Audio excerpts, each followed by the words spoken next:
Canada election 2025. Liberals secure fourth term, but fall short of majority against seat tally and voter turnout overview. The Liberal Party, now under the leadership of Mark Carney, has won a fourth consecutive term in office following the 2025 federal election. Despite the victory, the party is set to lead another minority government. According to Elections Canada, 19,155,470 of the 28 million registered voters cast their ballots on April 28, 2025, resulting in a turnout rate of 67.15%. This marks a modest rise from the 62.89% turnout recorded in the 2021 election. Final results show the Liberals winning 169 seats, 3 short of the 172 needed for a majority. In the previous election, the party secured 160 seats and maintained power with support from the New Democratic Party, led by Jagmeet Singh, through a supply and confidence agreement. While the Conservatives did not win, they made significant gains. Led by Pierre Poilievre, the party captured 144 seats, up from the 119 they secured in 2021. Liberals win narrowly amid shifting support. This election marks the Liberal Party's fourth term in office, having first claimed a majority in 2015 under Justin Trudeau with 184 seats.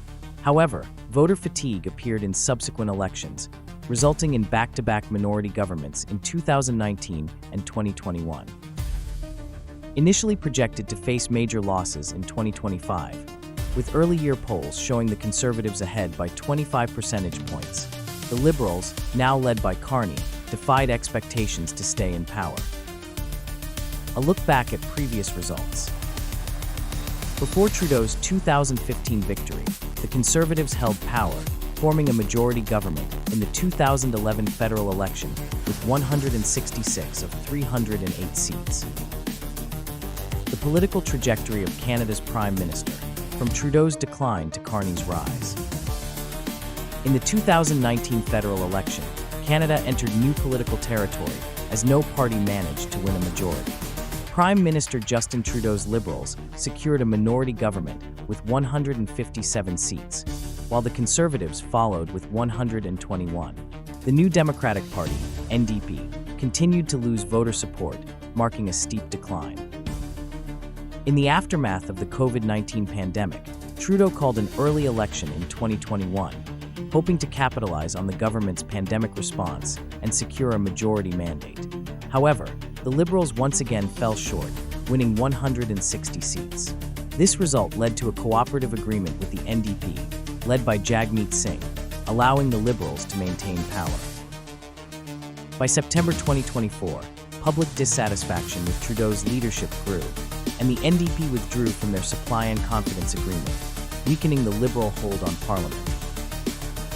Following the 2025 federal election, Mark Carney has emerged as the new leader of the Liberals and is set to remain Prime Minister. Should he choose to reorganize his cabinet, new ministers will be formally appointed by the Governor-General during a swearing-in ceremony at Rideau Hall. Liberal comeback as Conservatives face setbacks.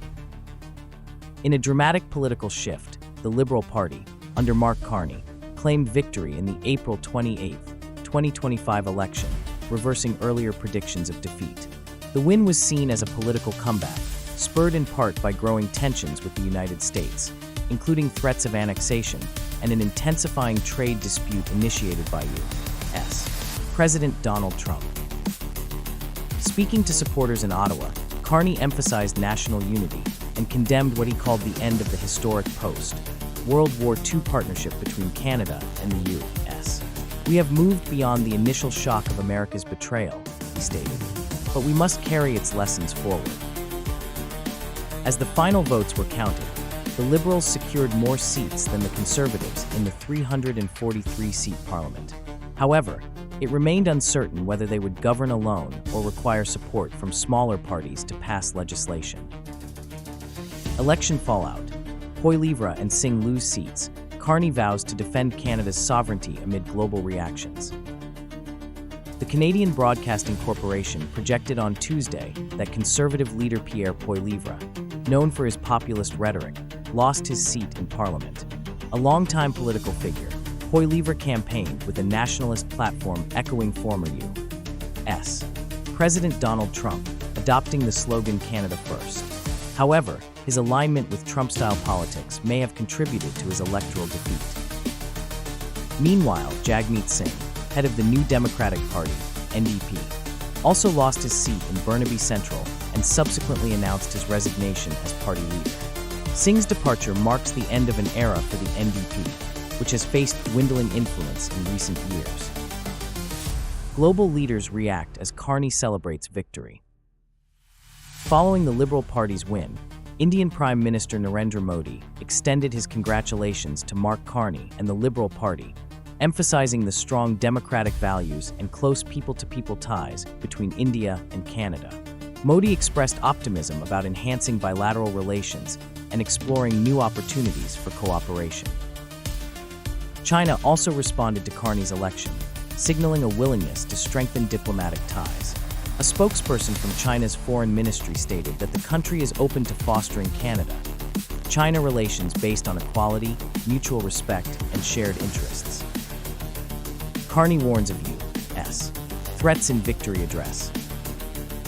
In his post-election address in Ottawa, Prime Minister Mark Carney underscored the need for national unity in the face of escalating tensions with the United States. He declared that the long-standing cooperative framework between Canada and the U.S., established after World War II, was effectively over. "We've moved past the initial shock of the betrayal," Carney said, referencing recent hostile moves by the U.S. government, "but we must remain vigilant." He warned Canadians of existential threats, stating, "The United States wants our land, our resources, our sovereignty. These are not hollow threats. President Trump aims to destabilize us to gain control, but we will not yield." UK. Prime Minister Starmer congratulates Carney, emphasizes commitment to stronger UK-Canada partnership. British Prime Minister Keir Starmer extended his congratulations to Mark Carney following his victory in Canada's federal election. In an official message, Starmer highlighted the enduring relationship between the United Kingdom and Canada, built on deep historical ties and shared democratic values. "Congratulations to Mark Carney on your electoral success," Starmer said.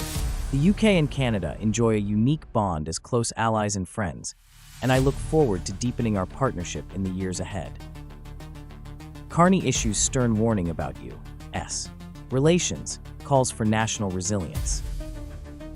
Newly re-elected Canadian Prime Minister Mark Carney delivered a powerful speech following his win, warning Canadians about the implications of strained relations with the United States under President Donald Trump.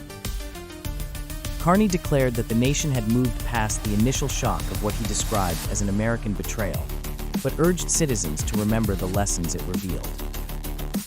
"We will prevail in this trade conflict," Carney told an enthusiastic crowd in Ottawa, while acknowledging that difficult times lie ahead due to U.S. tariffs and aggressive rhetoric. "Challenging days are coming, but we will face them together, supporting our workers, our businesses, and our communities." A vision of unity and resolve. Outlining his vision for Canada's future, Carney stressed that Canadians possess the strength and resolve to overcome any challenge. "We have more to give ourselves than the Americans could ever take away," he said, urging citizens to remain united. Carney emphasized the values he plans to uphold as Prime Minister: humility, determination, and national unity, and pledged to work every day to serve Canadians and safeguard the country's sovereignty. He reaffirmed that it is through collective resilience that Canada will overcome the pressures of the ongoing trade dispute with the United States. Carney warns of U.S. intentions while Poilievre and Singh concede defeat. Prime Minister Mark Carney issued a stark warning about growing threats from the United States, accusing President Donald Trump of attempting to destabilize Canada in pursuit of its natural assets. "America wants our land, our water, our resources," Carney said during his post-election address.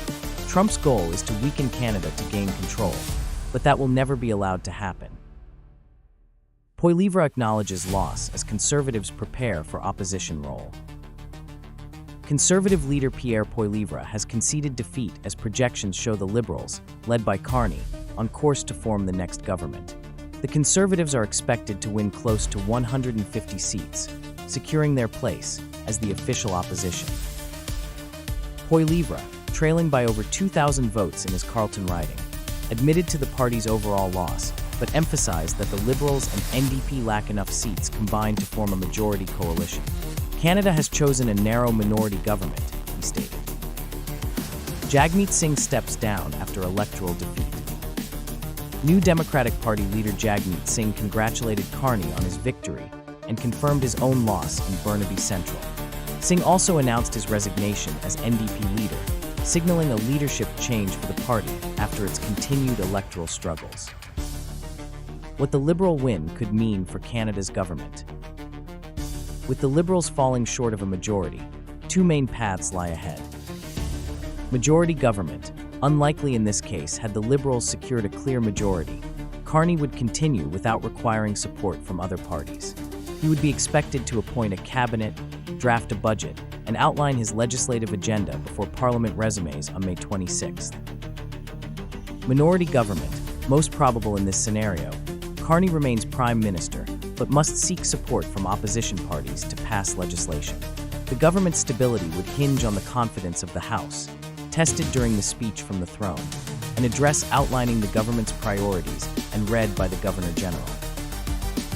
The Governor-General, who serves as the King's official representative in Canada, would play a key role in overseeing the formation of a new government.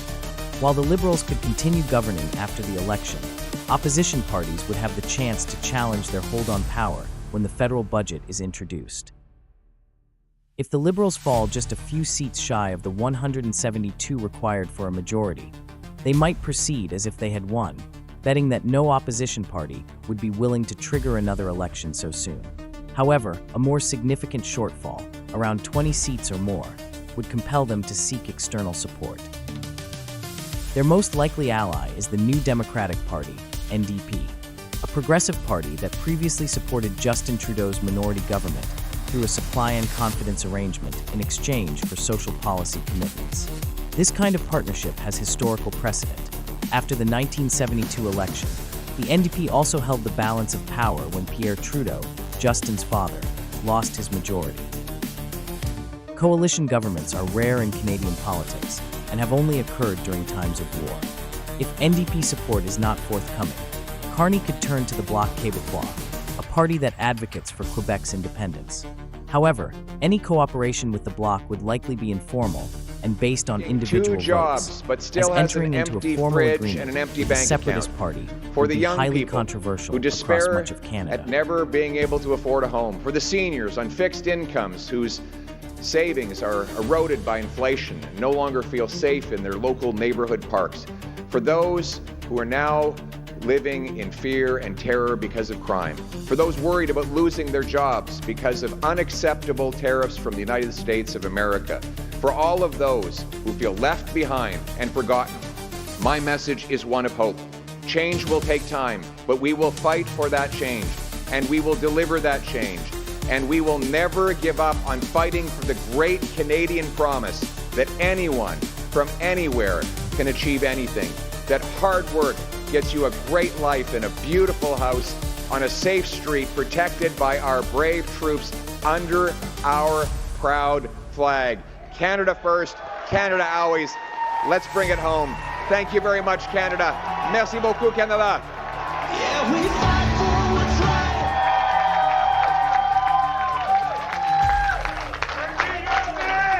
You're gonna get me all choked up here, guys.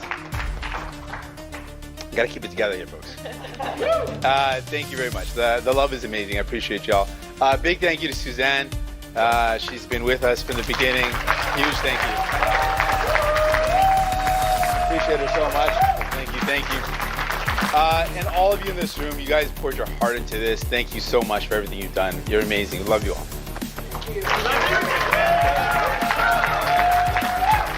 And I know an election parties, night parties across the country, people are gathered, and I want to thank them all for all their hard work. They're amazing people gathered together across the country. I want to take a moment to congratulate Prime Minister Carney on his victory. He has an important job to do. to represent all Canadians and to protect our country and its sovereignty from the threats of Donald Trump. Tonight and every night, all of us here, we're on Team Canada. We want Canada to thrive, and we're going to continue to fight for Canada.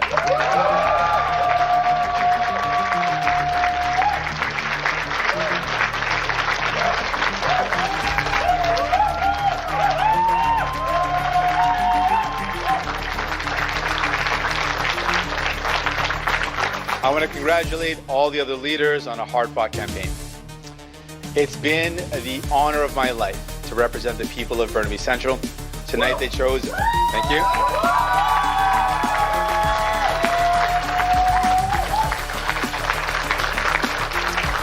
Tonight they chose a new member of Parliament, and I wish them well as they continue to work hard for this community. Obviously, I know this night is a disappointing night for New Democrats. We had really good candidates that lost tonight. I know how hard you worked. I spent time with you. You're amazing.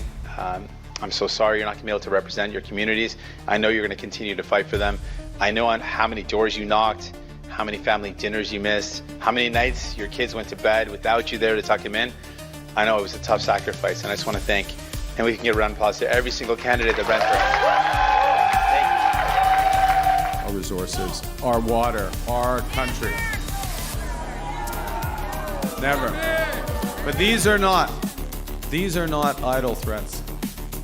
President Trump is trying to break us so that America can own us. That will never ever happen.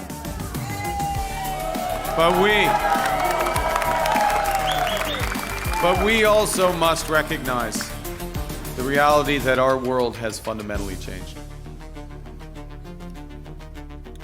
There is also, for me, as I stand before you this evening, humility in recognizing that, well, many have chosen to place their trust in me, trust in the Liberal Party.